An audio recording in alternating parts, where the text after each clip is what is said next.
சாமி நம்ம உறவுகள் நிறைய பேர் கேள்வி கேட்குறாங்க. ஐயாவுக்கு ஃபோன் பண்றேன், கால் பிக் பண்ண மாட்றாங்க, ஐயாட்ட எப்பதான் பேசுறது அப்படின்னு கேட்குறாங்க. சொல்லுங்க சாமி உறவுகளுக்கு பதில். அதிகப்படியான நபர்கள் வர்றதுனால தான் சாமி நம்மளால அதை நேர்படுத்தி கொண்டு போக முடியல. அவங்க இப்போவே என்னோட பேசணும்னு ஆசைப்படுறாங்க. சூழ்நிலை புரியுது, அது அவங்களுடைய கஷ்ட காலம், அவங்களுக்கு இந்த எதிர்காலத்தை பற்றி தெரிஞ்சுக்கணுன்ற ஆர்வம் எனக்கு புரியுது. எங்களால் அந்த அளவுக்கு டைம் ஹேண்டில் பண்ண முடியல.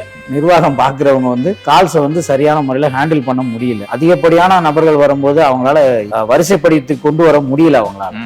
அதுதான் நிர்வாகத்தினால ஏற்படுற பிரச்சனை. என்னால் ஏற்படுற பிரச்சனைன்றது என் உடல் சூழ்நிலை காரணமாக நான் ஒரு நாளைக்கு இத்தனை நபர் கூட மட்டும்தான் என்னால் பேச முடியுது.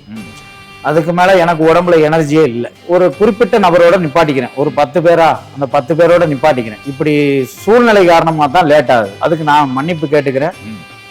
என்னுடைய மக்கள்கிட்டையும் நான் அதை வேண்டுகோளாக வைக்கிறேன், நீங்கள் கொஞ்சம் பொறுமை காக்கணும். உங்களுக்குன்னு கால நேரம் வரும்போது தான் இறைவன் தீர்மானிக்கிறது தான் தீர்மானமே தவிர இது என்னுடைய தீர்மானம் இல்லைன்றதை மக்கள் புரிஞ்சுக்கணும்.